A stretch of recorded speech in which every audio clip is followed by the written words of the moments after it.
We generally keep it pretty good though. Only 1 to 2 swears. Generally pretty Has PG. more effect when you don't use it all the time. Oh, I said fuck last week, though. But it was late in the show.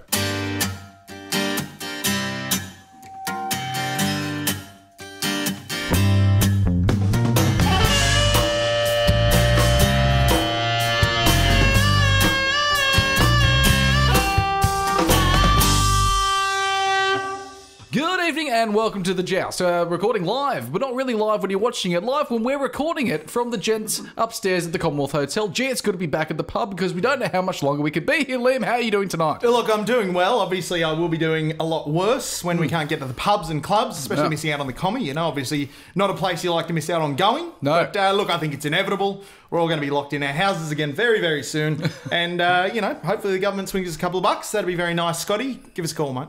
Big fan of the show, Scotty Morrison. Huge fan.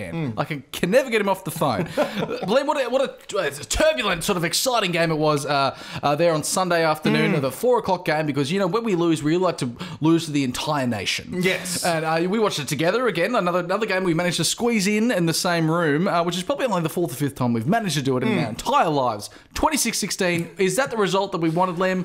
Look, I wouldn't say it's the result that we wanted, but I think it's a better result than a lot of Knights fans were anticipating. Yeah. Especially with the injuries we had out, the form Melbourne have been in recently. I think for a lot of Knights fans, I think ourselves included, we talked about this after the game, 26-16 against the might of the Melbourne Storm. Yeah. Not bad. A team that we haven't beaten in 8 years or something like that. 9. Something. That makes 9 10. games, 9 6 games. years. Not since Kirk Gidley kicked the field goal over for that miraculous win that we had managed to... No, from the sideline. Kicked from the sideline. What did I say? Field goal. From the field goal. No, No. it was a penalty. It was a conversion. It was like a Well, set. it was a goal he kicked on the field. Sure. So, you know. It was a field. It's all semantics. A goal from the field. It was a goal from the field, not a field goal, and we don't want you Jousts to be confusing that. We'll dive straight back into the game, but for now, Liam, it's time for the news.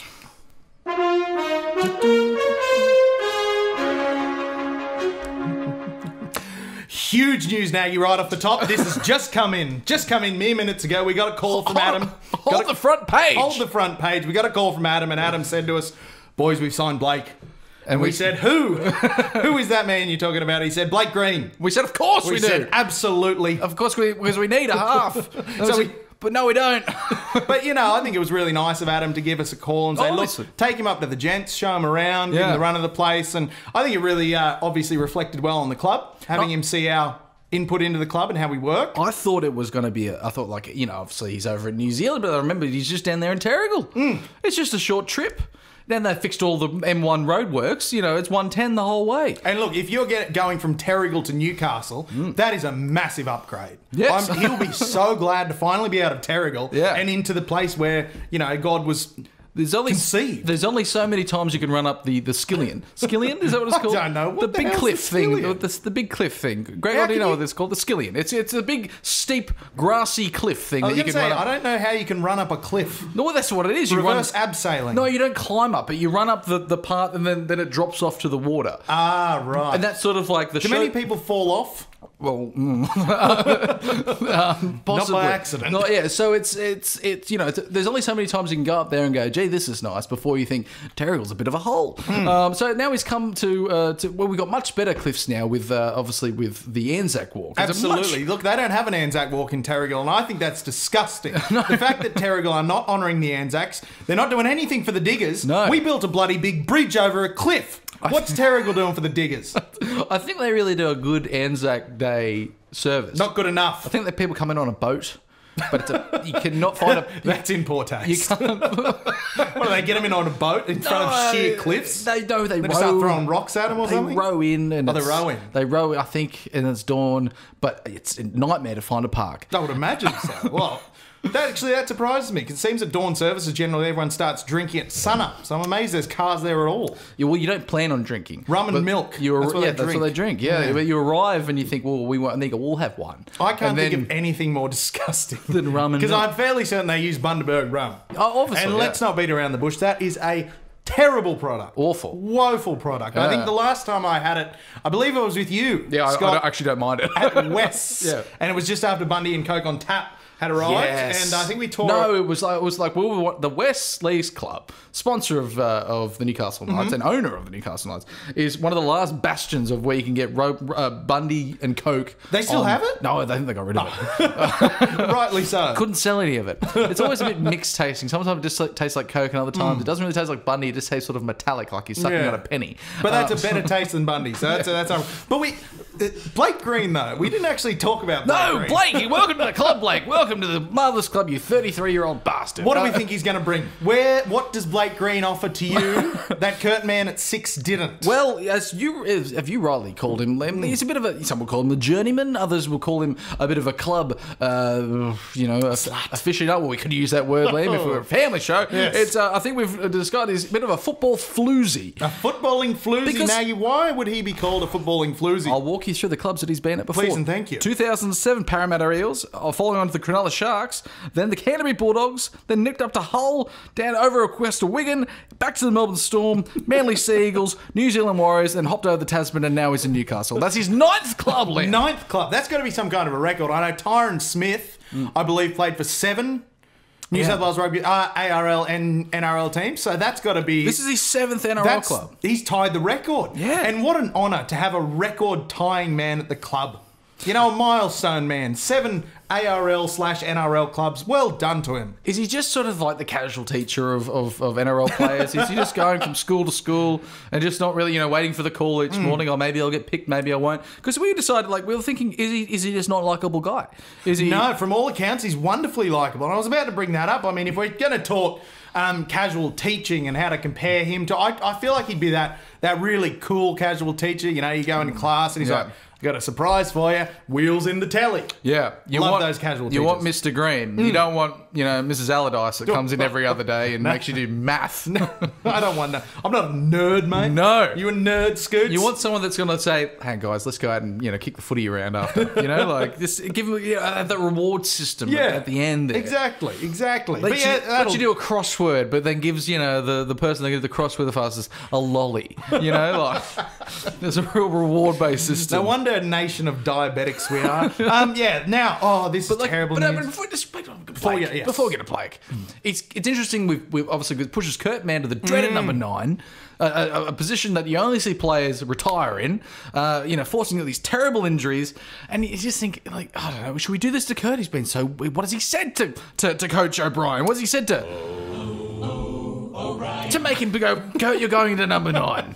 We'll see you later because you're not going to see round 15. Well, you know what? I did call up the John today, Uncle John Hunter, and I said, Uncle John. I've been calling the John something else my entire life. So you called up Uncle John. Uncle John. And I said, Uncle John, mate, we've got a young bloke in our squad. He's just about to fill in the number 9 jersey. Yeah. And John said, say no more, I got a bed for him. I got a bed. I'm They waiting. rustled some poor COVID patient out just to have the bed sanitised in time for Kurt Mann's inevitable breakdown. Something's going to fall off. He's going to lose a limb. A COVID ward, and then they have Knights number 9 ward, and they're just waiting there with It's an entire wing. An entire wing. They're just waiting for this terrible injury to happen. We don't wish that upon you, Kurt Mann. We're really hoping that... we wish for the opposite, if anything. We wish for them to name a wing of the hospital after him, not have him in it. We hope instead of does a knee, he grows a new knee. Yes. Yeah, a third knee. A third knee. That's a terrible idea. That wouldn't work at all. Speaking of nights in the hospital, now this one really hurts us. Yeah. This one breaks our hearts. There's been such promise, and promise delivered on. Yeah. And Bradman Best out for 4 to 6 with a syndesmosis injury. Syndesmosis. What did I call it earlier? Syndesmosis or something like that. I can't say it. It's you said something really weird. I missed a syllable. I don't think it's appropriate for the show. I think it was you were also saying that there's no inseminated. Inseminated. That was the one. I didn't say inseminated his ankle, but there's something. He did say that, Justice. There's that was another an exact quote. There's something about this injury that only happened this year. Before, people had ankle injuries, they had ankle surgeries, but this year everyone has a syndesmosis injury. It's new. It's this weird news. I remember the first time I heard about a syndesmosis injury was when I was playing for Wanderers. And it was Cal Groth in first grade. He told everyone he's got a syndesmosis injury, and we laughed at him. And we said, what the hell's that? What are you talking about, mate? And he told us. That was the first time I'd heard of it. And ever since, no one will shut up about it. No. It's all everyone's got now. And then remember... The Anne Frank injury. The Anne Frank injury that Daniel Safidi's Is it Anne Frank? Yeah, it's Anne Frank. He shut his foot in a trapdoor. Hiding from the Nazi. No, Liz Frank. Liz Frank. Liz Frank. That's another new one. And sister. Who's naming all these injuries? I don't know. Just call it a foot break. They've broken the foot. Broken the foot. It's a simple game. We're simple men. We need simple terms. Exactly. Little highly syllables. concussed men we are. Yeah. But yeah, look, Bradman, that's a hurting one. It does. That is a hurting one. From a supporter's perspective, not just the injury itself. No. But they kept him on, and they also did the taping of the foot to the shin via the boot. Doesn't it look horribly uncomfortable? It doesn't look like you could use that. It doesn't look like it's a functional way to strap an injury. No. You'd think they'll take the boot off and strap And it. the sock. And the sock even.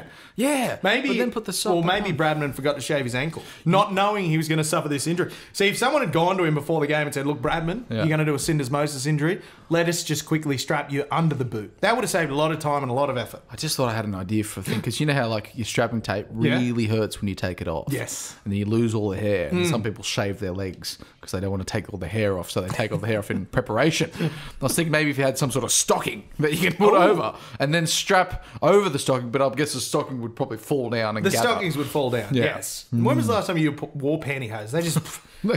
You wear them 2 times and the elastic's gone. Probably It's a nightmare. sooner than you would think. You know how hard it is to find them for a 98-kilo bloke as well? Nightmare. Next item in the news. Anthony Milford injured for 6 weeks plus. Now, I believe it's an hamstring, injury for... but, 6 weeks, He'll be back for finals. The Broncos. Haven't they been wonderful for humours? It's fantastic. And the best part? Being the Broncos, they get all the Friday night games. So we get to watch them capitulate in front of a national audience on live television. Every week. It's wonderful. It's wonderful. Who's It's about beating time they got their dues. Who's beating them this week? I haven't checked the. It was the Sharks last week. Anyone. Doesn't matter who. Anyone will beat them. I'll find out. Except the Bulldogs, apparently, because they only beat the Knights. Those are dicks. But letting the Bulldogs get a win against us, very strategic. That we're letting them catch up to the Broncos, forcing the Broncos further down. Oh, so you think there was a bit more to it than just simply the Bulldogs were a better team? Yeah. We can't find whether some would argue that. The Rabbits are playing them this week. Right when the Rabbits are finding some form, they've got the Bronx. equivalent of the bye. Well, good luck, Broncos. Enjoy the rest of your Oh, lives. it's Wayne Bennett as well. That'll be the storyline. The Wayne Bennett revenge game, the Seabold-Bennett battle. I'd like to see those two going at it. just in the car park. Harvard Tony, Uncle Wayne, just going at it. Forget the car park. Bike rack, out the corner, 3 o'clock. I reckon Wayne Bennett's one of those blokes that people would be like, oh, come on then, Wayne, let's take it outside. But then he like shapes up like he's boxed before. He definitely is boxed It looks before. like he'd have a really good jab. Well, he's a former policeman, so he'd know all the holds and all Is the... he a policeman? Oh, yeah, because there's this whole lineage of former cops who play and coach in the NRL. There was Garth Brennan. He was a Brennan, cop. Wayne Bennett, he was a cop. Tim Mander. Tim Mander. He's now a politician. Used to be a police officer. Wait, Tim Mander's a politician? Yeah, he's some state member for Queensland.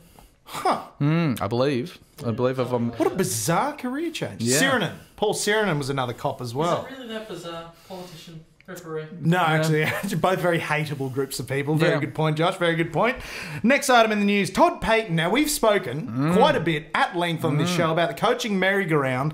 Now, Todd Payton has declined interest in the Warriors head job, but has expressed interest in the North Queensland Cowboys. Now, how this came about is actually quite a humorous little turn of events. Now, Yes. Todd Payton pre-recorded an interview for NRL 360 where he said he will be going for the Warriors job, blah, blah, blah. Yeah. And then he called up NRL 360 and said, have you played the interview yet? And they said, no, we haven't. And he said, well, good, because I've changed my mind. Yeah. And then had to do the interview again in a different top. He had to take off his Warriors polo, put on a grey hoodie. Oh, because you No one don't, knew you it don't was say, him. I don't want to work for these guys. No one knew it was him. All he did change his shirt and they were, who's this new young coach? New applicant. Interesting. If you look at that sort of, objectively, he was an assistant coach. He's been promoted to a head coach role. He's contracted for another 10 games-ish. Let's 9 or 10, depending on finals. The Warriors. So I was thinking of the Tigers. But yeah, they're not going to make it. Tigers in fun. They will be playing them this week. Maybe we should ease up on the laughter. But Yeah, so then it's like, okay, well, we've got to, you're probably favourites to land this role. And he said, I'm interested in it. And then without receiving any formal offer from any other club, and there's only 16 of them, 16 job opportunities with 3 vacancies, he says, actually, I don't want it anymore. Interesting career change. Choice. So you'd have to think there's another club that have tapped him on the shoulder, say, why don't you come coach us? Now, I'm glad you brought that up because the next item in the news is a little bit of a whisper. A little whisper. It's only coming it's coming through in dribs and drabs. Was that the wind? No, it was a whisper. It was a whisper. What was that? What's that other word for a... I can't remember. Yes, Cowboys are looking for a currently contracted coach. Now, you've got an idea on what might be going on here. Well, you've got a bit of a theory, and I'd love to hear your theories. The West Tigers, the scorned lovers of the NRL coaching world, where they can't seem to maintain a relationship with anyone beyond 2 years. I have a feeling that they have a bit of a sniff that Michael Maguire, they probably brought him to the club to say, look, you're in charge here. You're going to bring us back to the finals team that we really want to be, and get us out of that dreaded 9th position. But instead, now we're more than halfway through the season, and now he's still at 9th position or ish, 10th, wherever the hell they are. But they're not being that finals force. I think he's under a bit of pressure where they've said, here's your contract, but if you make the finals this year, we're going to throw in a big bonus. And I think he's maybe thinking, I don't think I'm going to do it. I think potentially the Cowboys just getting rid of their 2-time grand finalist coach in Paul Green. They're looking for another premiership strong coach. And who might they be looking at? Michael Maguire. The man did win a premiership. So I believe that Michael Maguire might be just sniffing around and exploring his options because there's 1 year left at the Tigers. And might be thinking, well, will I be re-signed? I think the Cowboys are approaching Michael Maguire, and what will the Tigers do? In sheer panic, this has happened to us again. Where do we go? Todd Payton, good clubman, come back to coach Straight us. to Todd. Yes. Scored a try in the 2005 grand final. That qualifies him to be a coach. Apparently, you don't need much qualifications to be a rugby league coach. Just score a try in a grand final 15 years ago, bam, you got the top job. They always said he was like a prop that played up. He's like, that what you really wanted a prop, really? But anyway. Absolutely. He was fantastic. He was kind of the second one to do that after Beatson. He wore the corkers, he wore the thigh, sort of, yeah. But I think that's what happened. I think one of these days we're going to have to do up we'll get the whiteboard, we'll get the red twine, and who's coaching going where, who's this going there, and because it's hard to keep track of, Nag, especially when there's so many whispers and rumours and Nathan Brown, scuttlebutts. We'll just tie that end off because he's not really going anywhere at the moment. He won't be going anywhere. Just get over there with Stephen. Yes. But that's the other thing. Warriors now have sacked their head coach. They gave the promotion to the assistant coach, and then they said, who's showing? And the assistant coach is like, basically your favourites for the job. And then the assistant says, I don't want it. So it's now they're left with none coach. Has this ever happened before? Situation. Has it ever happened in a role that there's only 16 active roles in the entire country? And then someone's like, one's available there. To go, nah, not for me. I'm doing it now, and it's not great. Look, in terms of the numbers, I don't think it works out. He hasn't done his numbers on that one because you're right. There's not many coaching jobs around, and less coaching jobs for someone who's never coached first grade. If it was going to happen to anyone, it would happen to the Tigers being the shuffle of the coaches and the musical chairs, and everyone's got a chair except, the Tigers haven't got the coach they wanted, the Warriors don't have a chair at all. Well, I was going to say, I'm glad you mentioned the word shuffling. Does it feel like the Warriors, they're just shuffling the deck chairs around on the Titanic as it sinks? Because from all accounts, their CEO is a dickhead. Yeah. He just keeps coming out and doing dumb things and saying stupidity. They told Blake Green that he's not going to have a contract next year. He should look elsewhere, and he did, and now he's left. Now, I'm glad you brought that up again as well, because obviously the Warriors have let go of Blake Green. They did. Now, do you think they should be allowed to let go of Blake Green, given they have a number of players on loan? That's an interesting situation. It sort of begs the question: if you don't have enough, if you need to be borrowing, why are you giving stuff away? It's sort of, I don't know, especially after 4 players went home last week. Yeah, and then Roger Tuivasa-Sheck also says I'm not going home yet, but I really would like to. It's tough for the Warriors, and now they're just going to be left Blakeless, coachless, assistant coachless, stuck in Terrigal, running up the skillion. Liam, I'll take you back. I'll take you back only a few days ago at the game against the Melbourne Storm, and we didn't know what we were going to get. Melbourne Storm's classic as piling on points in the second half and really pushing teams while they're down. You could say the Newcastle Knights losing the players the other week. We were on a bit of a downward turn, and we were vulnerable to a good flogging that we haven't really had this year.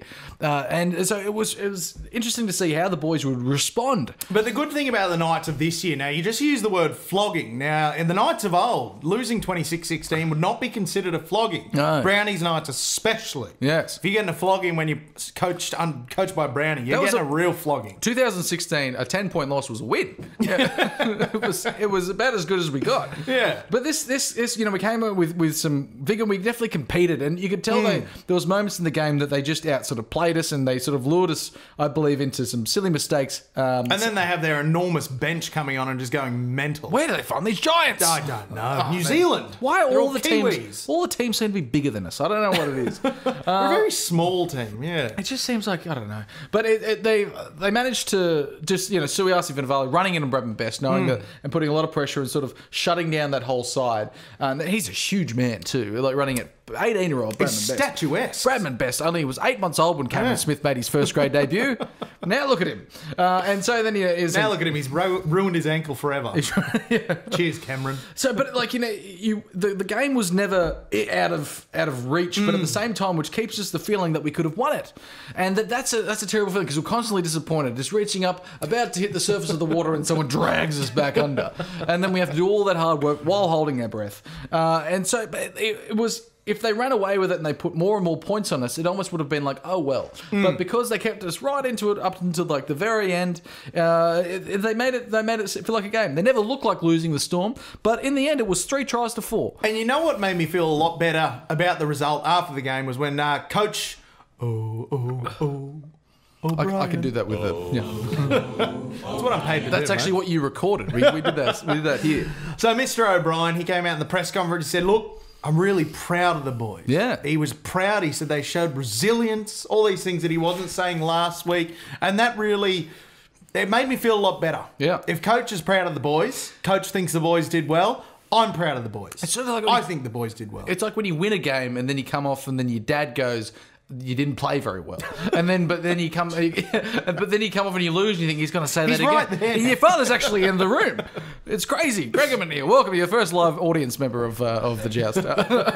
Yes, it's so then when he comes back and says, "I'll you lost, but you did me proud. But you did well. You did well. You did your best." Who'd you have for hats off, Nagy? Hats off! I got to give it to Phoenix Crossland, which I'm now calling Fingers Crossland. Fingers Crossland. Yeah. So, and I just thought he did a Little old fingers. Yeah, I thought he did a great job out of dummy half. He was fantastic. His service was brilliant. He was a little live wire, going around having a bit of fun. That's his debut, isn't it? Second game. I believe he played 10 minutes last season at some point. Might have been, it wasn't the Titans game in the rain, no. Coming out against the best side ever, playing a position that's not really his, he looked magnificent. He was brilliant. Good young boy with a big future. And he's made his way back into the side as well at that 14. So maybe we'll see a bit of him coming on. Yes. Man, either going to the bench or dropping back to that sort of Cameron McInnes sort of 13 role. Well, let's talk about next week's game in that case. So, huge ins, huge outs. The team's changed. It's unrecognisable. You can't keep a team together to save your life in the NRL this year. Yeah. Look at the injury list. It's insane. 7 or 8 players. It's incredible. I'm talking at every club too. Yeah. Actually, I'm going to talk a bit more about that after we discuss this game. I've got a very interesting little thing that I'd love to hear your thoughts on, Nagy. But changes for the week against the Tigers. Tuala and... Oh, we can use this for the first time in a long time. Will be the centre pairing. Obviously, Tau got thrown into the sun after the game by Adam O'Brien. Young Stafford Toa comes in on the wing. Now, we saw a bit of Stafford last year. Yes. I remember him scoring a try very, very early in a game where we didn't score another try and got hammered. Maitland. Wasn't it? That was Stafford Toa and Maitland against the Cronulla Sharks. The Knights don't play at Maitland. They did against the Cronulla Sharks in the trial. Oh, yes, they did. Yeah, he did. Yeah, that was it. Dragons. Was it Dragons they played? Yeah, there you go. Huh. Can we click on Stafford Toa? Because I believe he's a bigger man than I... He's a big winger. Yeah. He's a big winger. 183. 197 kilos. Yeah, well, that's actually, he's smaller and less fat than me. Than I thought. He's not that big at all. But anyway, Stafford to the wing. Obviously, we've got Blake Green slipping straight into number 6. Yeah. Kurt Mann to 9. And young Phoenix obviously gets another go on the bench there in the number 14 jersey. And Brodie Jones comes onto the bench also. Heads and shoulders, knees and toes Jones. Jones. Yeah. The druff, as we call it. Head and shoulders. The druff. And so, we've got head, shoulders, knees, and toes. Yeah. Heads We've and got shoulders. fingers crossland. Fingers crossed. And the thumb. Yeah. Almost a whole hand. We're going to have to start on our toes soon. If only someone could be the fist. I think there's. You got to pay extra to see the fist. Where do we lose this game, Leo? Where do we lose this game? Nowhere, because Harry Grant's out. So the Tigers have got no chance. Well, that's right. It's fantastic that Harry Grant is out. However, one winger that's playing exceptionally well, he probably falls into that sort of Nathan Merritt-esque way of just being one of the highest try scorers in David Lofamuna. Not even close. Will you say it correctly? Nofaluma. Look at he's a handsome fella too. He's a really good looking fella. He's probably playing the best football of his career. If State of Origin was he tomorrow, was born in Newcastle. What? Why did we let him go? If State of Origin was tomorrow, Nofaluma's on one wing. I don't care what anyone says. Nickname's Noffa, of course. How do we miss him? I don't know. There you go. You learn something new every day. Isn't life incredible? Every day I'm alive, I learn something new. Yeah. Fantastic. If State of Origin was tomorrow, he just seems like one of those players that, although he is the most informed player, he'll lose out to someone like Blake Ferguson, who and then he'll get put in tries. Origin 4 years late and get given an absolute bath, a la Nathan Merritt. Yeah, that didn't work out too well for poor Nathan. But look, I think where we win it is the mere fact that Joey Leilua is back in the side. I'll tell I don't. Who will he be marking up against? Tuala or Shibasaki? Which side does? I think Joey plays left, and then Inari's been on the left side. Say Shibasaki would be on the right. So we just got to tell Shib. He's got to watch his chin. Look at Joey's going to start swinging again. Look at these fast haircuts of the boys that seems to be going around. If we go down the list of stuff with Toa, it seems to be high on the top, short on the sides. Shave those sideburns. Mattingly. Mattingly. It's the Mattingly look. I don't say when did this come in? Well, it's been all this year. They've all got that terrible shave the sides, have the top and the mullet. Yeah. The mullet's back in the NRL, but it's a different mullet. It's not the right kind of rugby league mullet. No. It doesn't sit right with trendy. me. It's trendy. It's mullet. trendy. I don't want my footy players trendy. It's the look at me mullet. It's and that's what so much rugby league players are all about. Look at me, look at me. I've got a fancy haircut. Yeah. Can we maybe please, if this is all right, producers, can we look up? Even Adam O'Brien's got a fast haircut. Can we, if possible, get a picture up of Jai Arrow? Yeah, for the super and his mullet. most recent dalliance with the barber, which I really hope he didn't pay for this haircut.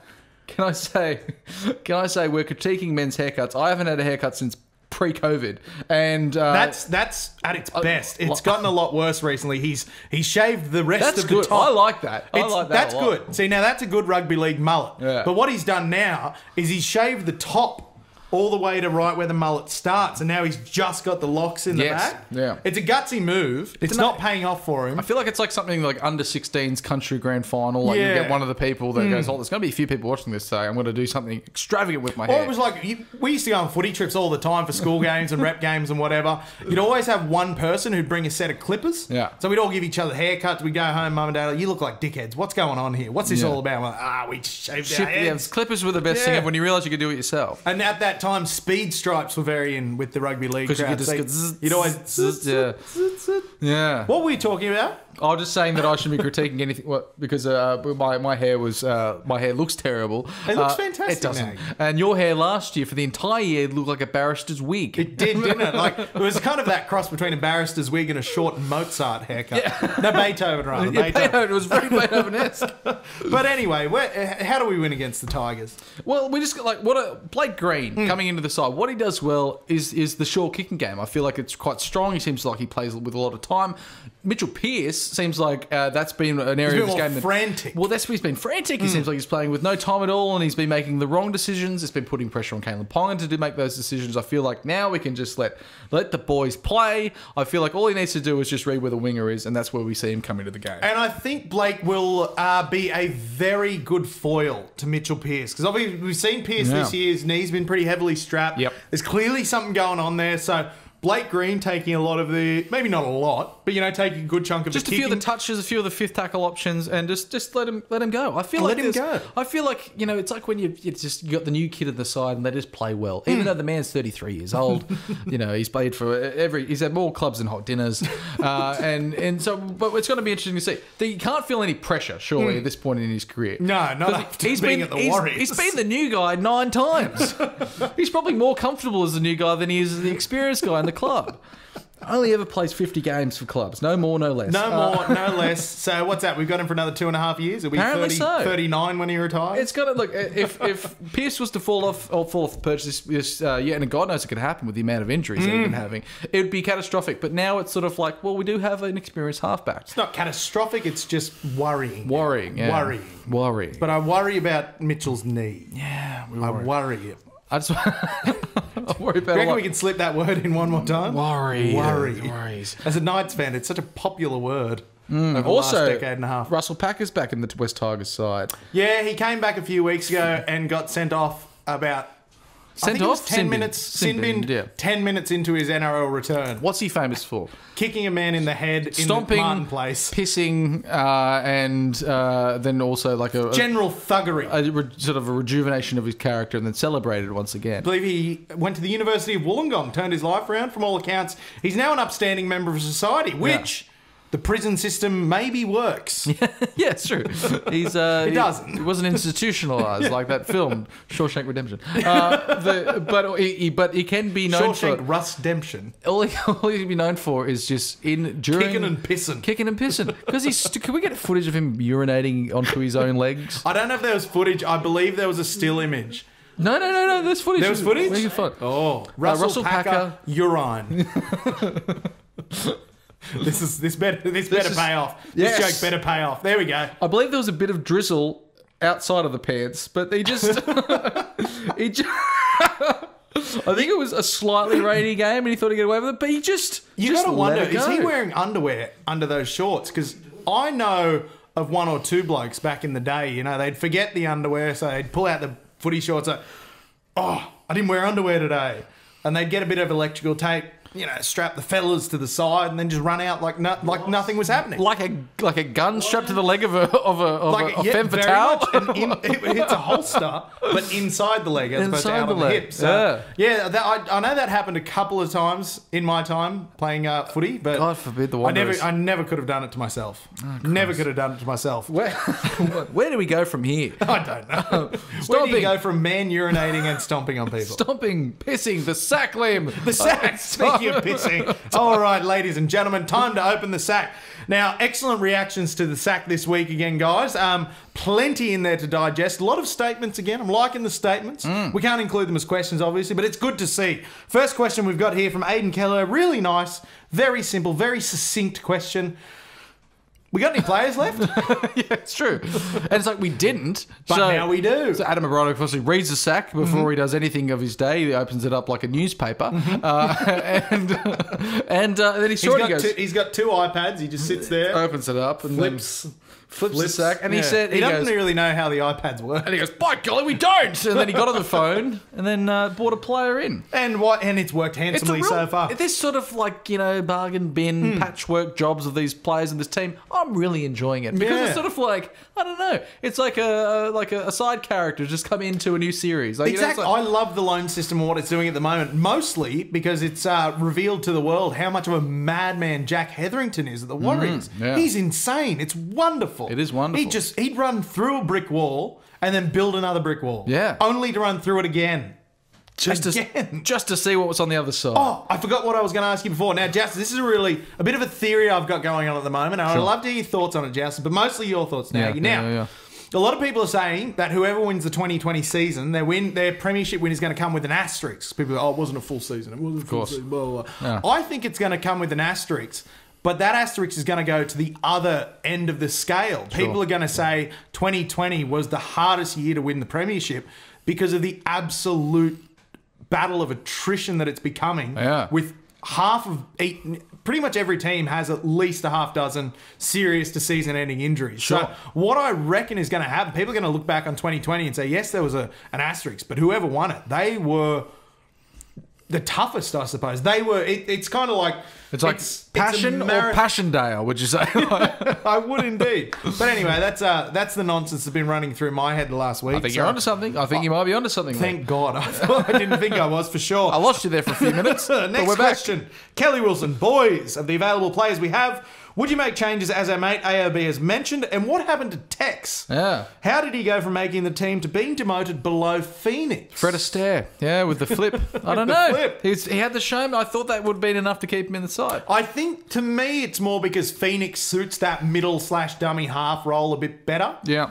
I think I don't know if Tex would be able to play in the middle quite like a hooker would, which Phoenix seems to be able to do. Especially now with Kurt at 9, I'll be interested to see how they rotate that. But yeah, Tex does seem to have fallen off the radar. That last game against Parramatta, he came on and he tried to get involved. I think he made a few defensive errors as well, like in just attacking things that didn't work. So maybe Adam O'Brien said, "Look, you're a long term, you're a slow burner." Maybe it was that Adam O'Brien didn't like that gaudy flip he did. Yeah, well, in the Parramatta game, Adam said, "Oi, no, it's bullshit. This is footy. I was a huge fan of it. This is not singing in the rain, mate."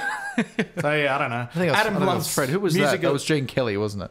No, Singing in the Rain was Gene Kelly. That was Gene Kelly. Oh. Yeah. Great film though. Very good film. I actually watched it I've only ever a few years ago. Only ever seen the song part of it. Very good film. What's the rest of it? There's a girl involved. I mean, some rain. There's some rain. He's trying to woo her. And no, I would assume there's an umbrella. Yeah.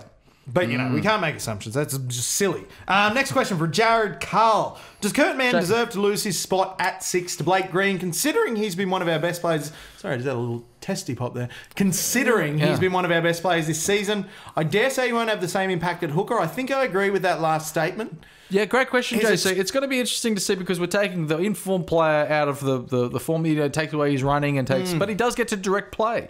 He does get to make those decisions. I don't know, but we've always got Phoenix on the bench as well, and I think you'll see that shift in him coming to more of that roaming lock. So you'll basically have two 5/8s. Interesting. In a traditional sense. I like it. But yeah, I don't know. Do I like it? Well, I don't know. Nagy, what do I think about it? It's putting a new ingredient into a soup that you love. You don't know whether it's going to be good.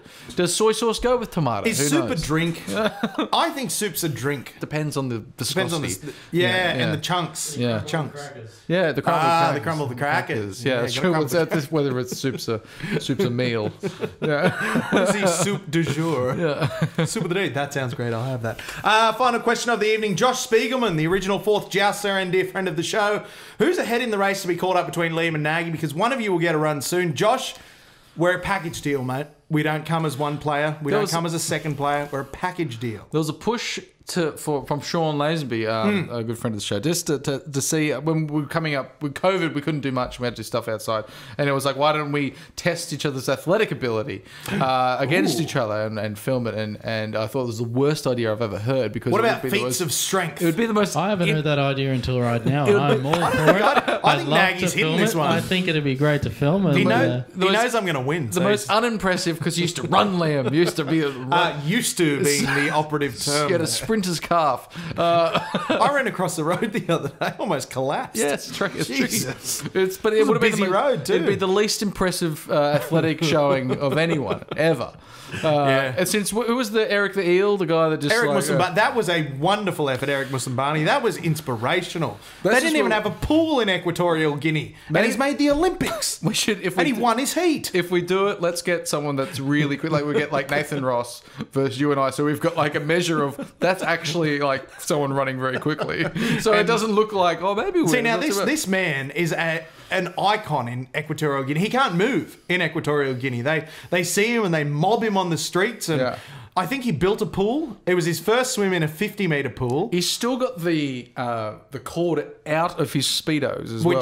That's bad for drag. But I used to swim competitively, and every once in a while you would forget to do up your drawstring. Yes. And obviously when you dive in, you go really hard, and next thing you know, You guys notice that Kalen Ponga leaves his drawstring out? I have. And I think Only it's one. intentional.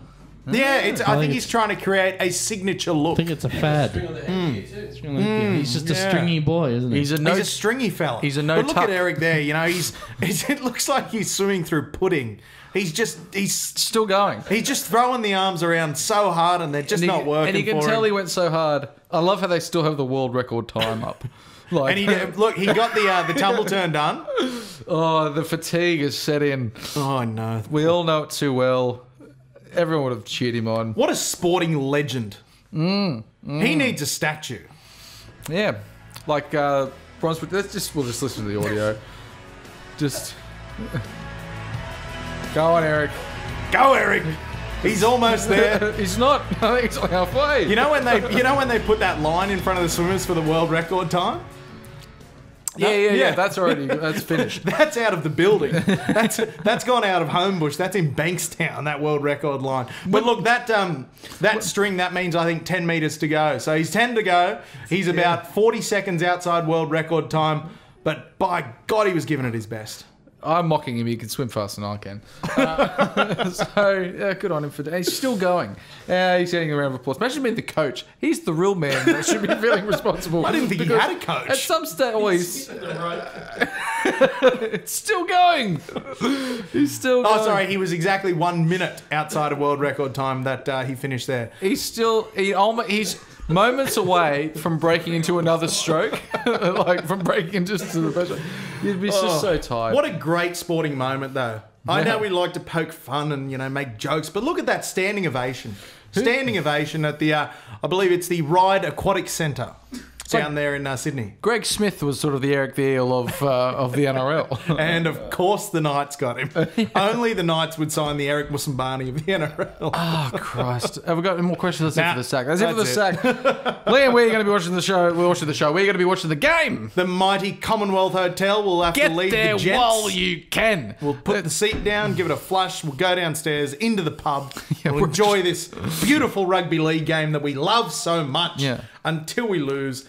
And then Both of us are actually sitting on toilets. We've taken the cubicle wall out. That's how we do the show. that's how we do it. That's how we do the show. Pants are down around our ankles, and drawstring is out. Only one drawstring. Only one of the drawstrings. If you like us, please just like us. Whatever you're watching, just whatever you're anywhere. watching. If you've got to this point, you found us already. Just like us. Just like us, as people. As people. Just If you like see us. If you see us, just We like know us. it's not easy, but Twitter, SoundCloud, Instagram, YouTube, Facebook, Spotify, the green one. all those social pipes. Liam, I look forward to this next week when we can talk about Knights breaking the losing streak. You look like you've seen a spider across I the room. thought there was another socials that we missed. Huh? Was that all on? Don't do that. Look, the look you glanced sort of over and away, and you gave like the. People don't need to I say. kind of lost my mind for a second. Yeah, people are sort of fishing my foot around. People don't need to say spider; they just need to go, and then you can already see it behind your face, and It's worrisome, is what it is. you can't say spider. As well. I accidentally watched the movie Arachnophobia when we were in Bangkok when I was 10 years old. I have never recovered from that. Pom, don't you put the picture up, of those put it up. bastards Yeah. on the screen. No, I believe it was Jeff Bridges in Bridges? Arachnophobia. Did that one with John Goodman comes in at the end? Oh, I don't know. I tried to scrub it out of my brain. I swear he comes in Was at it the Jeff end. Daniels? Jeff Daniels. Jeff Daniels, yeah. Yeah. It's the Jeff Daniels Bridges conundrum, like the Bill Paxton Pullman. No one knows which one's which of those two. I hate spiders. One's in Independence Day, but they both fought aliens, Paxton Pullman. Yeah. One was in the movie Aliens and the other was in Independence Day. Oh, I didn't know that. But saying John Goodman's in a film is just basically like throwing the net out because he's in so many. Basically plays the same character each time. And I love it. Except in 1997's The Flintstones. Where he played Fred Flintstone. He did play he played John Goodman playing Fred Flintstone. Yeah. That's a great movie, Jousters. Get out and hire it from I know your what local you're about to video say, easy. too. It's aged really well. Brilliant film. So Don't mention Halle Berry like I know you're about to. less said the better. Yeah. Get to your local Blockbuster, hire out The Flintstones, and then bring it to the commie. We'll watch it over a couple of schooners. Yeah, let's do it. Let's do it then. Thank you for Did joining we us. finish the show already? I can't remember. Did we stop recording? John Goodman was from Roseanne and he came back to make the thing and then they killed off Roseanne. Did they kill her off? I think they killed her off. They definitely, she's not in it. There was It's just something all the- weird that... Is that show still going? Can we have a look? I think they brought it back, but then The Connors. The Connors. She The said, Cotters. she said some, no, Connors. The Cotters was Welcome Back Cotter. That's what I think. thought. She No. said some racist stuff, and then so they ditched her and they just called it after the family name. Yeah. Was she killed in the show? Did they say I why don't she was know, there? but I feel like surely, like, Why not? She wasn't just going to leave the family. Why not? In the last one in 1997, it was the whole, like she wrote in that it was like the whole thing was a dream, and that Yes! and I forgot about that. because they won the lottery or something like that. But then she was really that John Goodman had died. Oh. That was the thing. It was like that's how she was. It was some bullshit. It's lucky we put this at the end of the show so everyone's already turned off. No one's still listening. If you're listening, post a photo of John Goodman in the comments so we know that you made it this far. Any John Goodman. All your favourite John Goodman. All your favourite John Goodmans playing John Goodman. Thank you, Lee, for joining us for another episode. We'll see you next week, Jousters. It's been a pleasure. We'll give John Goodman a call. Oh, gosh.